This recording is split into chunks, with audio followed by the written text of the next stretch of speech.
चलो देर से ही सही, लेकिन कम से कम युवा अपने अधिकार के लिए आज सड़कों पर हैं। ये आक्रोश है और ये लंबी लड़ाई लड़ेगी। ये लड़ाई बहुत लंबी जाने वाली है, क्योंकि युवाओं में और महिलाओं में मातृशक्ति जिन्होंने राज्य आंदोलन की नींव रखी, उनमें आक्रोश है। जगह जगह आप देखो, अंकिता भंडारी को अभी न्याय नहीं मिला। ये कारण क्या है? क्योंकि बाहर के लोग यहाँ पे आकर अपना दबदबा बना चुके हैं और वो स्थायी निवासी बन के, आप कई एम्स का भी एक लिस्ट निकली, उसमें सारे राजस्थान के।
ये जिस तरह से 1994 में जो आंदोलन हुआ था, वो हमारे संसाधनों को बचाने के लिए, यहाँ के बेरोजगारों को रोजगार देने के लिए और जो यहाँ की संपत्तियाँ हैं उस पर अपना अधिकार जताने के लिए हमने एक अलग आंदोलन की लड़ाई लड़ी थी। उस आंदोलन जो ये राज्य बना, एक आंदोलन से निकलकर बना हुआ है। और जो आज की परिस्थितियाँ 22-23 सालों में उत्तराखंड के संसाधनों पर हमारा हक नहीं है। चारों तरफ भूमाफियों का राज है। ब्यूरोक्रेसी मन चाहे फैसले ले रही है, उसमें किसी का नियंत्रण नहीं है। सरकारें पूरी तरह से फ्लॉप हो चुकी हैं और आप देख सकते हैं कि आज युवा सड़कों पर है। ये आक्रोश जो दिखाई दे रहा, मातृशक्ति और युवा शक्ति जिन्होंने राज्य आंदोलन में सबसे अग्रणी भूमिका निभाई थी, आज वो सड़कों पर है। उसका कौन दोषी है? सरकारें। मूल निवास और स्थायी निवास को एक मानना, ये धामी सरकार की बहुत बड़ी गलती है। आप ये देख सकते हैं, मुजफ्फरनगर कांड के दोषियों को अभी तक सजा नहीं मिली, कोई उन्हें पैरवी नहीं कर पाए। आप 1950 भारत के राष्ट्रपति ने 1950 को जो जिस राज्य में रह रहा है वो वहाँ का मूल निवासी है। बाकी जो हम भी, हमारे यहाँ प्रदेश से भी बाहर जो लोग जा रखे हैं, वो वहाँ के स्थायी निवासी, वो मूल निवासी नहीं है। लेकिन सरकार ने उसे स्थायी और मूल निवास को एक ही मान लिया। सबसे बड़ी हैरानी की बात तो ये है। चलो देर से ही सही, लेकिन कम से कम युवा अपने अधिकार के लिए आज सड़कों पर हैं। ये आक्रोश है और ये लंबी लड़ाई लड़ेगी। ये लड़ाई बहुत लंबी जाने वाली है, क्योंकि युवाओं में और महिलाओं में मातृशक्ति जिन्होंने राज्य आंदोलन की नींव रखी, उनमें आक्रोश है। जगह जगह आप देखो, अंकिता भंडारी को अभी न्याय नहीं मिला। ये कारण क्या है? क्योंकि बाहर के लोग यहाँ पे आकर अपना दबदबा बना चुके हैं और वो स्थायी निवासी बन के, आप कई एम्स का भी एक लिस्ट निकली, उसमें सारे राजस्थान के।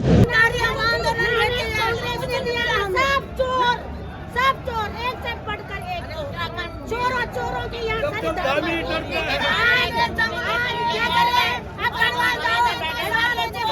पेंशन नहीं लगी उत्तराखंड की, मैं मुजफ्फरनगर के कांड में रही। अच्छा, आप लोग मतलब वो आंदोलनकारी हो आप? हाँ, वहाँ रही मैं मुजफ्फरनगर के कांड में, मेरी पेंशन लगनी चाहिए। आंदोलनकारी रहे हम। अच्छा, आप सब लोग?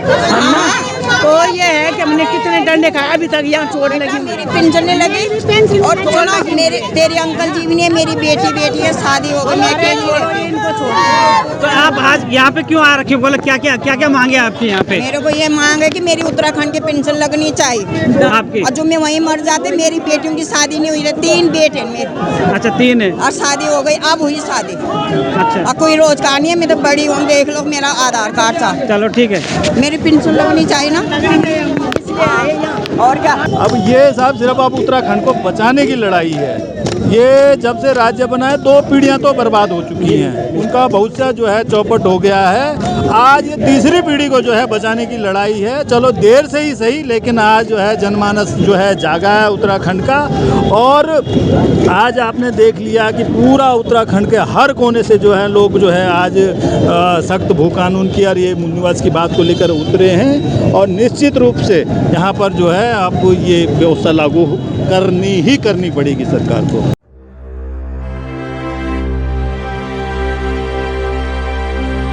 देखिए, बीजेपी के हाल तो आपने देख ही लिए। आज इस मुद्दे से ध्यान भटकाने के लिए आज ही उन्होंने जो है मोदी है तो मुमकिन है वाला प्रोग्राम कर दिया, ताकि लोगों का ध्यान यहाँ से डाइवर्ट करा जा सके। अब आप ये लगाइए, बड़ा दुख होता है। एक प्रधानमंत्री को हमने भी वोट दी, हम लोग भी बीजेपी में रहे हैं, बीजेपी के लिए हम लोगों ने काम करा है, लेकिन बहुत दुर्भाग्य है, कौन नहीं जानता है मोदी को। पूरा विश्व में तो ढिंढोरा पिटा रहे हो कि मोदी जो है इतना 56 इंच का सीना है, लेकिन अपनी पहचान को उजागर करने के लिए जो है ऐसे ढकोसले करने पड़े, करोड़ों अरबों रुपए जो है प्रचार में लगाना पड़ रहा है। मोदी है तो मुमकिन है, तो इससे बड़ा दुर्भाग्य इस देश का कुछ हो नहीं सकता। ऐसी अफीम उन्होंने सुंघा रखी है जो है लोगों का ध्यान डाइवर्ट करने की, लेकिन धीरे धीरे जो है सबको जो है अब अक्ल आ चुकी है। अब इनके पचड़े में कोई पड़ने वाला नहीं है। अब आप जो युवा आप देख रहे हैं आज, इनके लिए क्या मैसेज देंगे कि मतलब ये किस डायरेक्शन में? यही है, ये टिके नहीं, ये इनके प्रलोभन में ना आए। अभी ये बहुत सारे भारतीय जनता पार्टी को मैं जानता हूँ, मैं बहुत डीपली जानता हूँ, उसका मैं संयोजक रहा हूँ विधानसभा नयन नगर का। मैं जानता हूँ ये लोग कैसे ध्यान को डाइवर्ट करते हैं, दूसरे मुद्दों पे जो है युवाओं का ध्यान भटकाने की कोशिश करेंगे। लेकिन यही संदेश है कि डिगे नहीं, सिर्फ अपने एम, जैसे अर्जुन की जो है लक्ष्य जो है मछली की आंख पे था, सीधा बस यही भू कानून पे और मूल निवास पे रहें। निश्चित रूप से उनकी विजय होगी और यहाँ पे सख्त कानून लागू होगा। तो जैसे अभी क्या मुख्यमंत्री धामी जी ने एक कमेटी बनाई है मूल निवास 1950 का, ये टोटल गुमराह करने वाली बात है। ये केवल गुमराह करने वाली है और इसमें कोई वो नहीं है, ये केवल गुमराह करने वाली है। सरकार पूरी तरह से इसे गुमराह कर रही है। मूल निवास के मुद्दे पे हो चाहे भू कानून को लेके, दोनों तरफ से सरकार इस पे गुमराह कर रही है। आप एक राज्य आंदोलनकारी भी रह चुके हो, तो मतलब आपके पीड़ा मतलब क्या है देश के? देखो, हमें दुख होता है कि हमने राज्य आंदोलन में बढ़ चढ़ कर भाग लिया, केस झेले, और आज जो ये दुर्दशा हुई, ये सरकारों की नाकामी है। सरकारों ने केवल अपने हित देखे, जनता के हित में नहीं देखे। जो कुछ मैं ऐसे नेताओं को जो बोलते हैं कि हम पे रासुका लगी, हमारी वजह से राज्य आंदोलन में, आज उन्होंने एक मुद्दा, इस मुद्दे पे कोई बोला तक नहीं, चुप बैठे। मैं एक विधायक के साथ 2017 में जब मैं कैंपेनिंग कर रहा था उनके साथ चुनाव प्रचार में, तो उन्होंने बोला मैं राज्य आंदोलनकारी हूँ, जनता के बीच में जाके आंसू निकाले कि मुझे तुम वोट दो, मैं विधानसभा को हिला दूंगा, वहाँ पहाड़ के मुद्दे को ज्वलंत करूंगा, वहाँ के विषय को उठाऊंगा। लेकिन ताज्जुब की बात है, वो विधायक आज तक एक क्वेश्चन पुट नहीं कर पाए विधानसभा में, तो उनसे अपेक्षा क्या रख सकते हैं हम इनसे अपेक्षाएं नहीं रख सकते।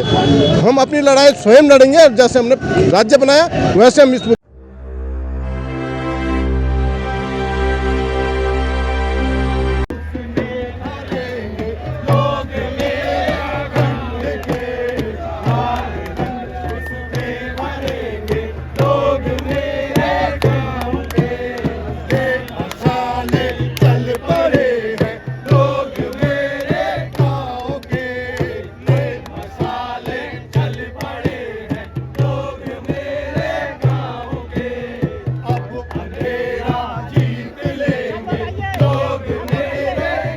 आंदोलनकारी थे उनकी मूल अवधारणा क्या थी कि हमें भू कानून मिले, हमें 1950 का मूल निवास मिले, हमें यहाँ का जवानी, यहाँ का पानी ही रोकना है, हमें पलायन रोकना है, हमें यहाँ के युवाओं का भविष्य सुरक्षित करना है। इसलिए हमने जो है इतना शहादत के बाद हमें राज्य उत्तराखंड मिला। लेकिन आप लोग थोड़ा सा जल्दी नहीं जागे, 22 साल 23 साल हो गए। ये चलिए सरकारों की हठधर्मी है, ये मांग शुरू से ही है लेकिन अब अथाह हो गई है। अब हमारी बर्दाश्त की हद हो गई उत्तराखंडियों की। जो दमन और जो हमारी आवाज कुचलने का काम यहाँ की सरकारें कर रही है उसके खिलाफ हम सड़कों पे उतरे। हमें भू कानून, सशक्त भू कानून, 1950 का मूल निवास चाहिए, हर कीमत में चाहिए। और मुझे खुशी है आज हमारा युवा जन शराब के साथ सड़कों पे निकला है। अब हमारा भू कानून और मूल निवास 1950 दूर नहीं है। का जो युवा शक्ति ने अपना जोश दिखाया क्योंकि सब बेरोजगार है और परेशान हो गए। अब उनकी मांग है कि वो देख रहे कि हमारी जमीनें भी जा चुकी है लगभग आधी से ज़्यादा, इसलिए भू कानून और मूल निवास जरूरी चाहिए।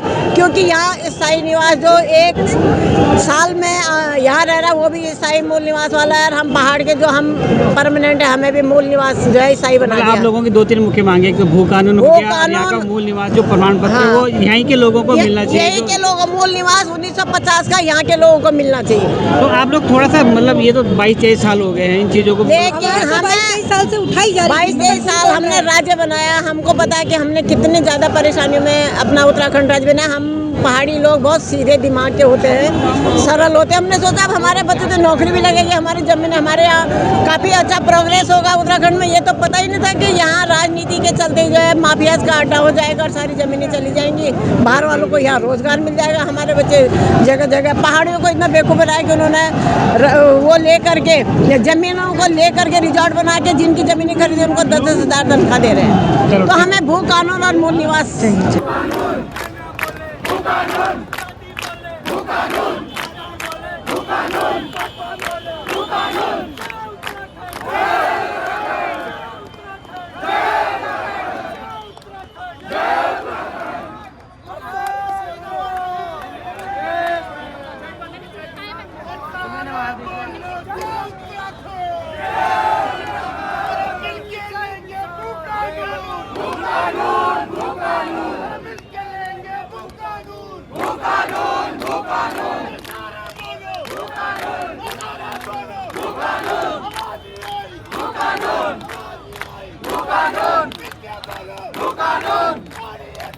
Bukanun!